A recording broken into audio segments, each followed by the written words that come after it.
Have you ever wondered about the relationship of abundance to the divine feminine?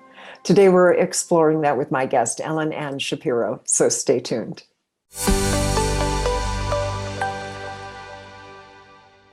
Ellen Anne Shapiro, MBA, is a soul-aligned success accelerator for women. From personal experience, I can tell you it's really true. She is a success accelerator. She guides her clients to grow their income, clear money and success blocks so they can create the income and impact they are here to make. She combines strategy and practical coaching with belief clearing, mindset work, and a full transformational toolkit.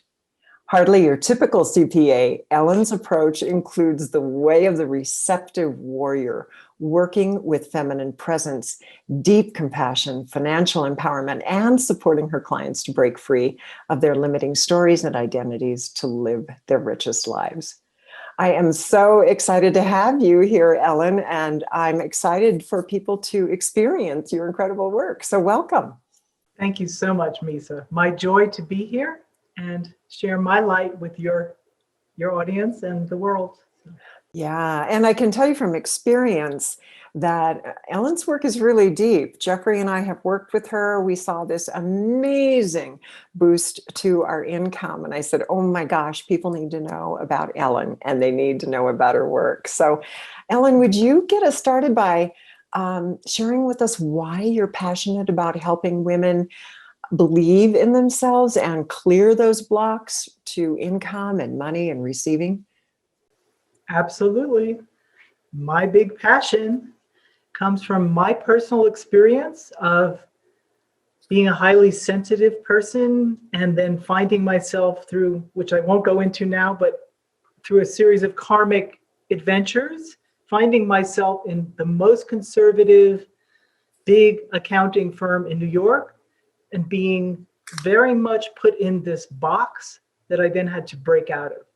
I was not prepared for that world. And then I looked around as I moved into entrepreneurship later and saw so many women. I mean, it's not just entrepreneurs, it's so many women struggling, like talented women, apologizing, feeling like they're not enough. It was also my mother's story, who really was devastated by a divorce, a really talented woman with degrees. And I just saw it everywhere and said, I got to do something about this. This is a problem. It really is. And I can't imagine what that was like for you being in a major firm like that. I'm assuming there were a lot of men. It was masculine oriented energy, right? You're not making financial decisions intuitively. You've got to demonstrate the numbers. You've got to, right? You've got to work the numbers. It's all, yeah. Yeah. Bottom line, very male. I said, for years, that life was all men all the time. And then when I switched into being a healer, it was all women all the time. What a contrast. Yeah. And you've really found this magic place where you're blending the two, right? Yeah. The skills that you learned in that masculine environment, along with the wisdom that you learned in a feminine environment. Is that true? Yeah. Thank you. Yeah. And bringing compassion and kindness and the emotional realm into business, which is ironic because now it's intuition and right brain creativity is a buzzword in the corporate world, but it certainly hasn't been.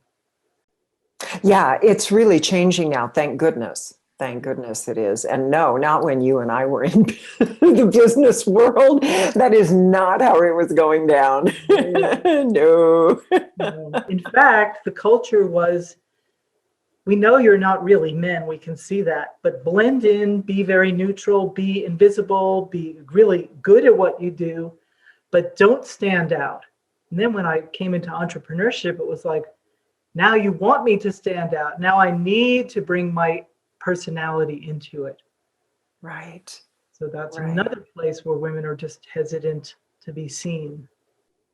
To really be seen as themselves, right? Because for so long, especially when you're about 40 and older, we're taught to really be personas.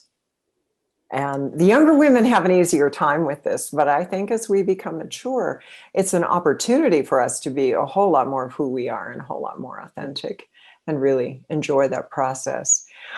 Ellen, what do you think are, you know, if you tell our viewers, what do you think are the most common blocks that women encounter? The biggest one is, and these are across the board, so money is only one aspect of these things, but I'm not enough, I'm not good enough.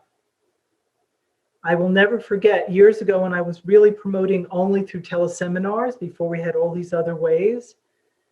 I would be getting 25 people on a call maybe. The topic I chose was, you are already enough.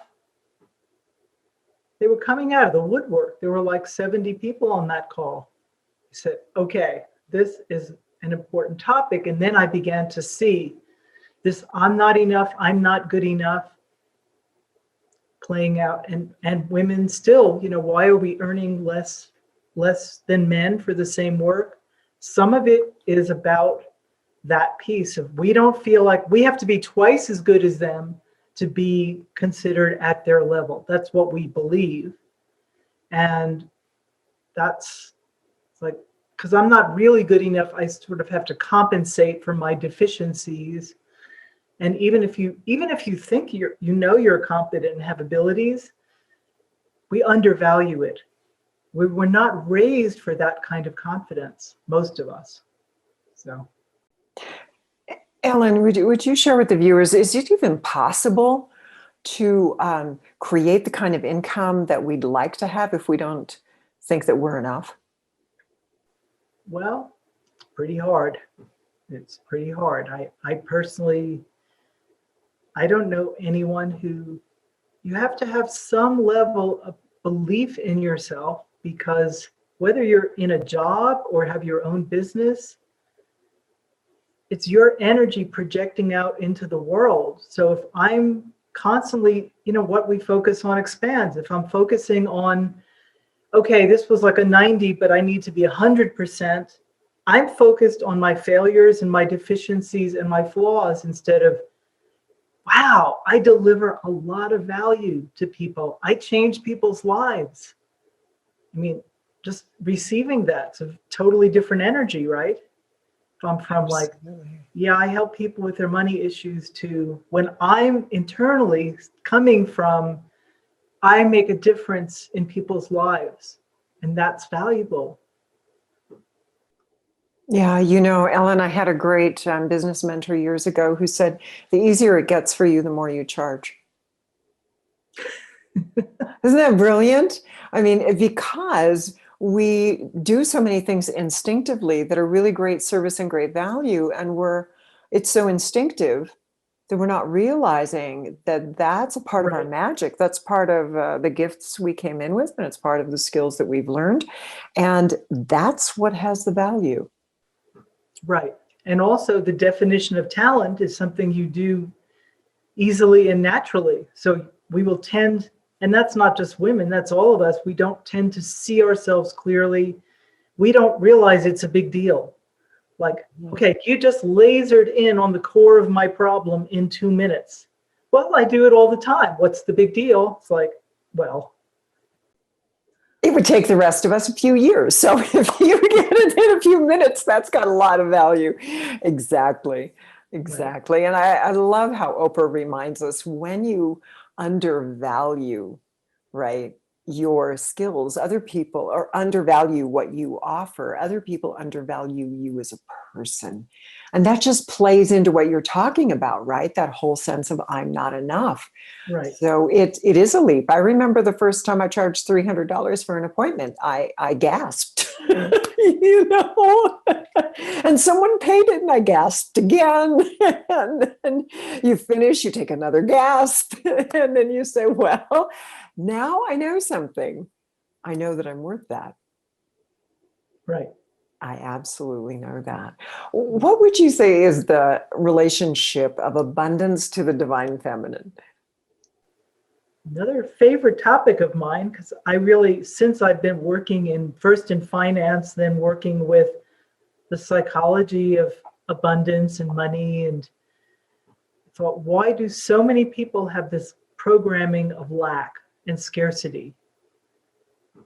Especially, I mean, most people, I know there's people that have grown up in poverty and live in poverty now in this country and elsewhere. It's a huge problem, but a lot of people who have grown up in relative or absolute abundance and have always had all their meals, all their needs provided and more, still, why do we have this?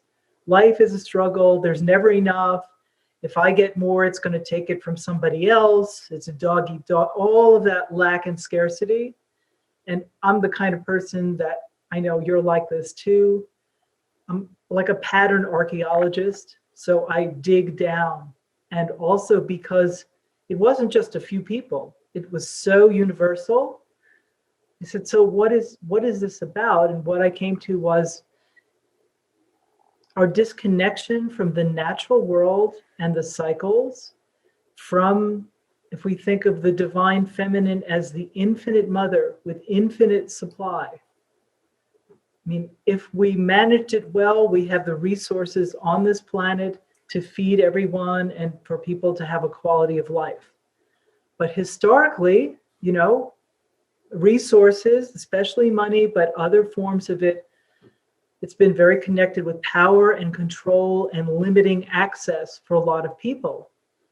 So this whole sort of scarcity programming to me has to do with how we've been historically and systematically disconnected from infinite supply, that ultimate giving mother who's there. Even our birthing process practices in Western culture don't give you a sense of safety and belonging and bonding with your mother for a lot of people. It's like you're thrust out into the world and it's immediately a harsh and difficult place. So there's lots of other connections, but those are some of the ones that I've uncovered. I love that perspective of the divine feminine as infinite supply.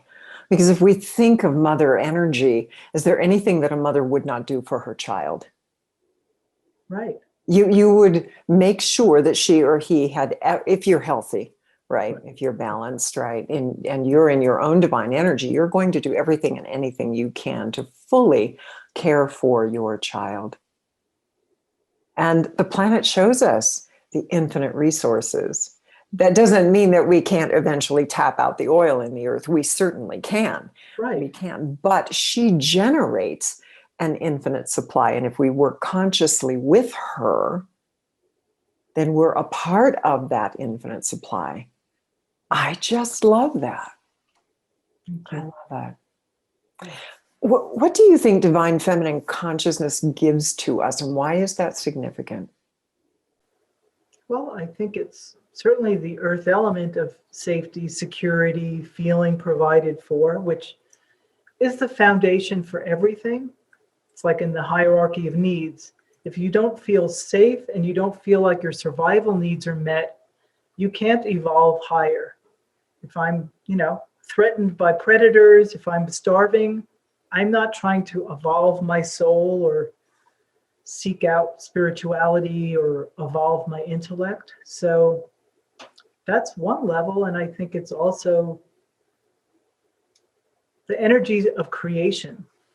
And again, we know divine feminine doesn't mean women and not men. It's these essential qualities in the universe, however you conceive of that. So the divine masculine being more about the action and like cutting through and speaking truth. I mean, not that the feminine isn't that, but I know you understand what I'm talking about here. But if we're only, and this is part of the imbalance in the world, is that the feminine has been so suppressed. And again, not just women, but the divine feminine, the energy of that. And that's creativity. So if our whole culture was in the past, it's clearly changing rapidly now, was trained for living in a box, being an obedient worker, factory worker, office worker, living in a box, It's not good for our health. It's not good for our creativity and for all the things that make us thrive as beings. Yeah, it's really true. You know, Ellen, the number of times I'm working with my clients and I realize that they are really shut down around their creativity. They think that the success of their business relies on a plan and a structure, which is part of it, yes. Right. But your ability to be creative and intuitive and responsive to your clients, to know and understand the people that you're serving. And that's true even if you're working a job, right? There are always clients, somebody. Right. You are Right. serving someone. So when you're connecting with them in that creative, intuitive juice, that's where the magic happens, right? Totally. That is a spring for your prosperity and your abundance in those relationships, which women do really well, by the way. Men do too, but it also comes out of that divine feminine nature, the relationships, the power of multiple relationships, the circle is feminine. Yeah. I discovered that in the very first time I led a money group.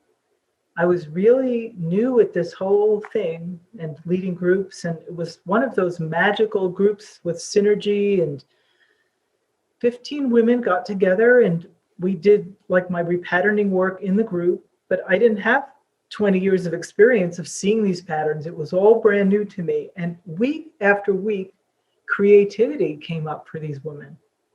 I hadn't made that connection either at that point.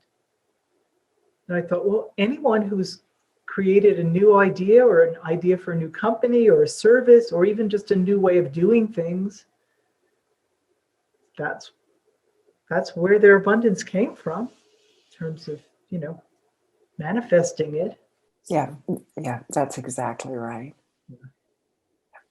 Ellen, why do you think now is such a critical time for women to address disempowerment and those patterns you were talking about, those lack patterns around money? Well, it's our time. This is the rising of the feminine, and we can't go into this new world. I mean, clearly, so many new solutions are needed for things. We need the contributions of women and of men connected to the divine feminine. And think about it, we're being asked to create a new world, and we were just talking about the creative power. So we have to get out of our own way and honor even completely out of the box what if ideas. Yeah, we absolutely do. I truly believe that the solutions to every problem that we have on the planet right now exists in us right now. How could it not, right? Even the plants adapt. We know that Right. they're constantly adapting to the different conditions and illnesses that we experience as humans. Right. They are our answers, right? And we are our answers. We're evolving too. So those answers live inside of us and they'll get tapped through creativity. And when we support that creativity, Right. and we bring it into action, right? So born from the sacred feminine into that beautiful divine masculine action you were talking about, it's necessary. And getting out of the box. The box is the past. This is how we always did it. It's like even in business, though I've heard this said, okay, it's all very logical, systematic. I'm like, okay, I'm doing transformational work. It's not like manufacturing widgets. It requires so much more creativity and so much more individuality of everyone who's creating, bringing their own unique essence into it. That's like, again, the mother saying, look at my child who is totally unique. There's never going to be any other one like this. How can I cultivate what's unique about that person instead of saying, no, excuse me, here's my box and I'm going to fit you into my box. That's right.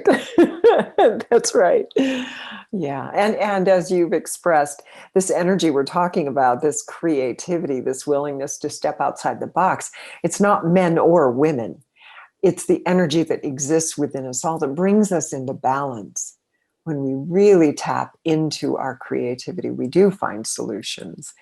And we find what's needed on the planet, right? That is another source of your abundance, is who needs who I am. Right. Necessity is the mother of invention. Indeed.